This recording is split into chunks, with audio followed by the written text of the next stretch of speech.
Bila tengok dalam Quran, Allah Ta'ala jelas beritahu, wala taziru waziratun wizra ukhra. Seseorang yang menanggung beban, dia tak akan tanggung dosa orang lain. Orang yang berdosa ni, dia tak akan tanggung dosa orang lain, dia tanggung dosa dia je. Baru kita faham. Kita kena faham hadis ni berdasarkan ayat Quran ni, iaitu mayat tak akan tanggung dosa orang lain. Sebab dulu ada seorang penceramah, dia sebut, dia kata mana-mana anak yang tak semayang, mayat dekat dalam kubur akan diseksa sebab anak tak semayang. Perkataan umum macam tu bahaya, tuan-tuan.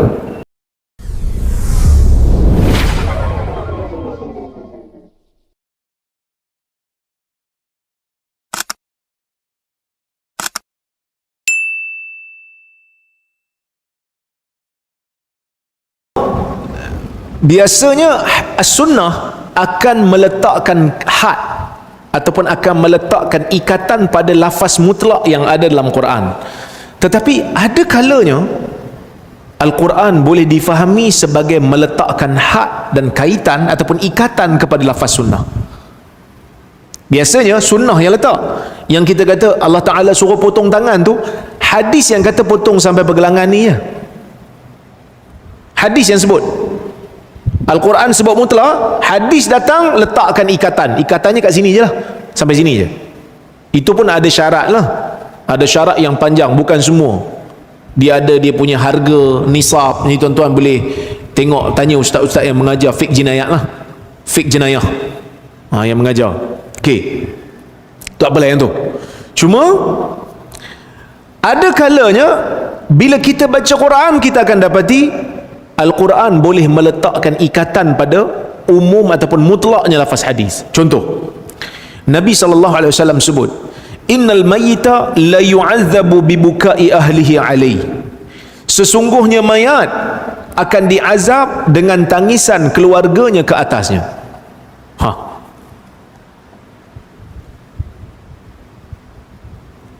Mayat mati, mayat memanglah mati kan.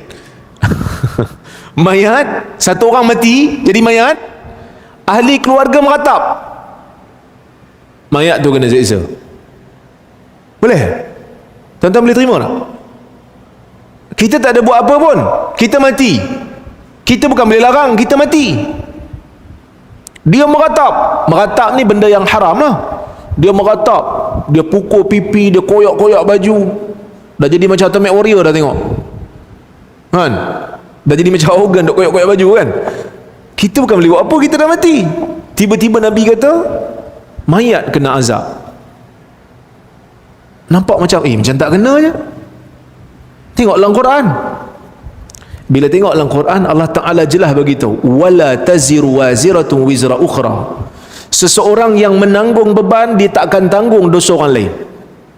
Orang yang berdosa ni, dia tak akan tanggung dosa orang lain, dia tanggung dosa dia je. Baru kita faham. Kita kena faham hadis ni berdasarkan ayat Quran ni, iaitu mayat tak akan tanggung dosa orang lain. Sebab dulu ada seorang penceramah, dia sebut, dia kata mana-mana anak yang tak semayang, mayat dekat dalam kubur akan diseksa sebab anak tak semayang. Perkataan umum macam tu bahaya, tuan-tuan. Kita bagi azan dulu. Baik, kita sambung lagi.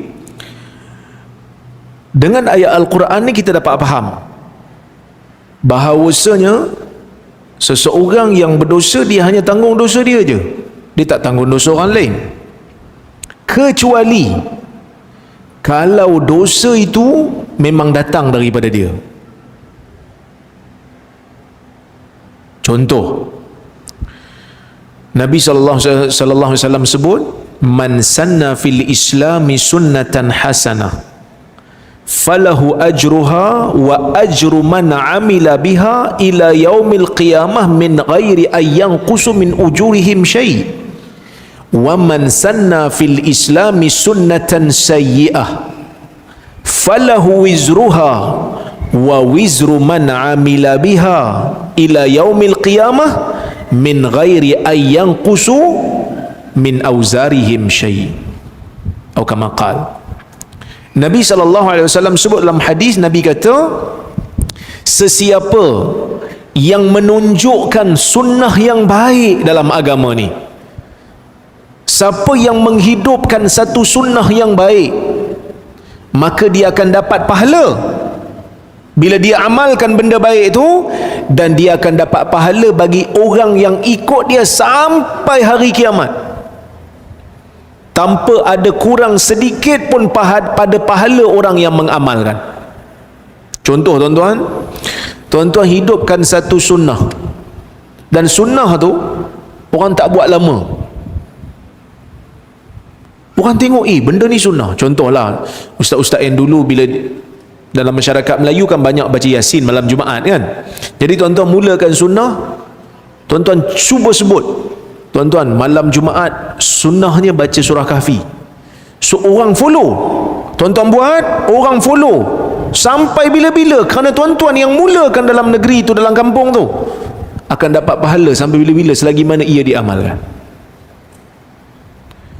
Min ghairi ayyang qusa min ujurihim syai'. Pahala orang yang beramal yang mengikut tu tak kurang pun. Bukan maksud Allah Ta'ala kerat dua pahala tu, setengah bagi kat orang yang beramal, setengah bagi pada orang yang tunjuk. Tak, Tuhan akan bagi pahala lain. Yang ni dapat pahala sempurna, orang yang amal ni. Pahala orang yang tunjuk mula-mula tu dia akan bagi sempurna juga. Sebab itu Ibn Hajar dia ada hurai dalam masalah Khadijah bintu Khuwailid. Kan Khadijah kan orang pertama masuk Islam. Bila Nabi SAW terima wahyu je, Khadijah terus beriman. Tak ada cakap banyak, dia terus beriman dengan Nabi SAW. Dia terus pujuk Nabi dengan perkataan yang sangat-sangat menunjukkan dia tak ada keraguan langsung pada kebenaran Nabi SAW. Kan Nabi balik dalam keadaan menggeletar, takut. Zammiluni, zammiluni, selimutkan saya, selimutkan saya, Nabi kata. Fazammaluhu hatta dhahaba anhu raw. Dia orang pun selimutkan Nabi, Khadijah selimutkan Nabi. Bila Nabi SAW dah tenang, Nabi cerita, Nabi kata, laqad khasyitu ala nafsi, aku takut dengan diri aku ni. Nabi takut sebab pengalaman ni Nabi tak pernah tengok, tak pernah jumpa. Sebab ulama ada dua pendapat. Masa Jibril alaihi salam jumpa Nabi dekat Gua Hira tu, macam mana bentuk Jibril? Ulama ada bincang. Tuan-tuan baca dalam Fathul Bari. Ada yang kata Jibril datang bentuk manusia, ada yang kata Jibril datang bentuk asal tapi tak tunjuk penuh dekat Nabi. Yang Jibril datang bentuk penuh ni lepas pada tu, waktu Jibril turunkan hantar surah Al-Muddathir pada Nabi. Tapi kali pertama tu pun dia datang dalam bentuk dia yang asal, cuma tak tunjuk habis.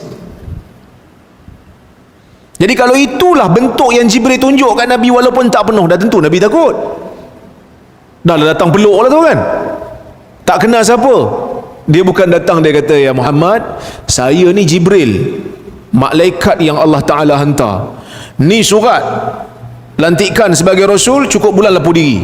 Kalau cakap macam tu tuan-tuan, senang cerita, Nabi pun tak payah takut-takut. Macam saya datang ke Perlis ni lah, dah ada surat siap-siap kan. Nah, awak sebagai rektor, saya pun tengok, okey, tugasnya macam ni. Kat mana? Tengok Google sikit, okey, ni tempat dia. Nabi ni Jibril datang peluk-peluk 3 kali, suruh baca, lepas tu dia pergi macam tu. Memanglah Nabi takut. Kan ada yang kata Nabi takut dia akan mati. Ada yang kata Nabi takut sebab dia mungkin ditimpa penyakit. Ada yang kata mungkin Nabi rasa dia macam nak gila dah sebab tengok benda pelik. Apa Khadijah kata? Kalla wallahi la yukhzikallahu abada. Tak. Jangan kata takutlah. Allah sekali-kali tidak akan mengecewakan kamu selama-lamanya. Wa innaka latasilur rahim, kerana kamu sentiasa menghubungkan hubungan silaturahim. Wa tahmilul kal wa taqsibul ma'dum wa taqrid dhaif wa tu'inu ala nawaibil haq. Engkau sentiasa menanggung bebanan, engkau sentiasa bantu orang susah, engkau sentiasa beri benda yang istimewa yang orang lain tak boleh beri. Engkau sentiasa muliakan tetamu. Kan? Engkau selalu bantu benda yang benar. So Khadijah pun beriman dengan Nabi SAW. Ibn Hajar kata, sesiapa yang masuk Islam selepas daripada tu, Khadijah akan dapat pahala, kerana Khadijah telah memulakan sunnah yang baik. Nampak? Ini sebagai satu galakan sebenarnya. Sebab nak menghidupkan satu sunnah yang telah mati ni bukan senang. Tak senang. Nak hidupkan satu sunnah yang dah mati susah, tuan-tuan. Kita bukan lawan dengan benda kufur. Kadang-kadang kita lawan benda bid'ah aja, tapi orang punya maki kita.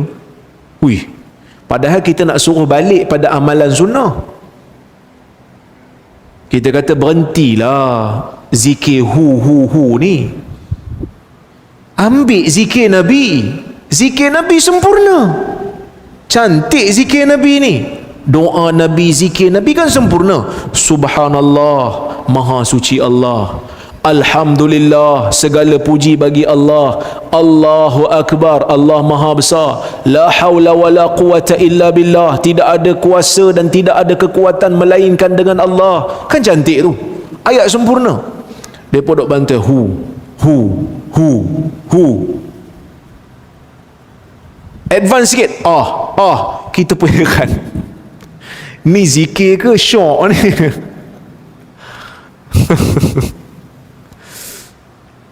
Kita nak ajak orang balik pada sunnah. Nak ajak orang balik pada sunnah, mereka tuduh kita sesat.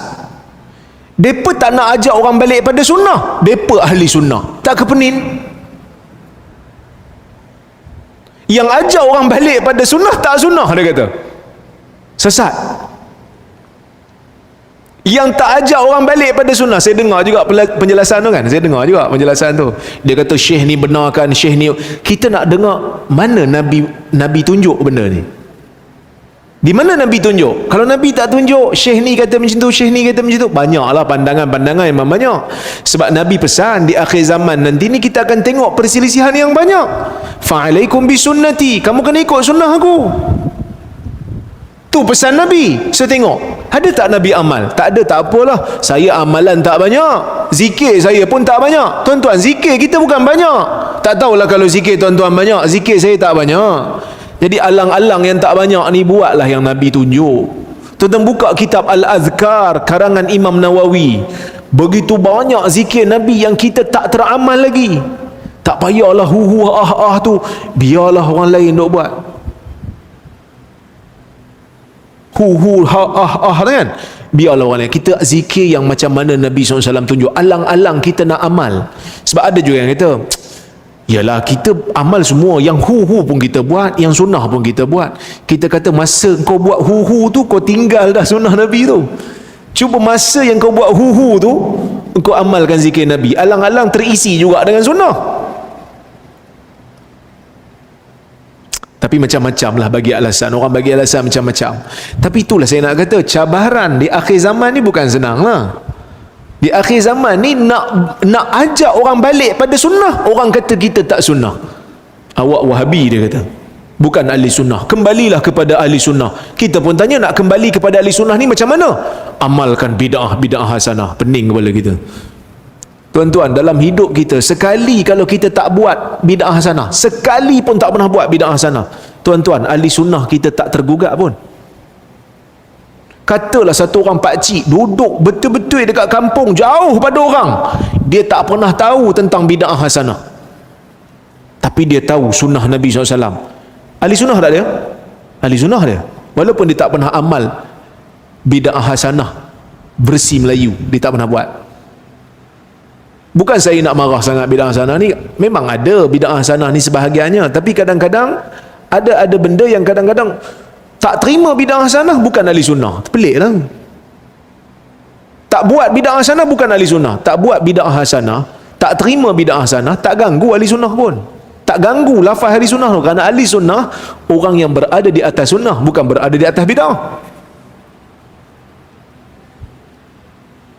Cuma Nabi SAW beri galakan.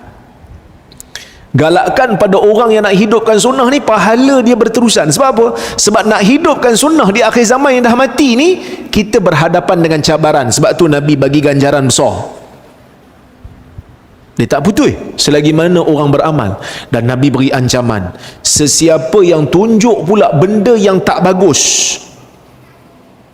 dosa yang dah mati dia pergi munculkan balik, kan? Dosa tu dah mati dah, dia pergi munculkan. Ataupun dosa yang orang tak pernah kenal, dia pergi buat, sehingga dosa tu jadi hidup lepas daripada ditunjuk, tak putus. Dia akan dapat dosa sebab orang ikut dia. Ini dipanggil dosa berantai dan pahala berantai.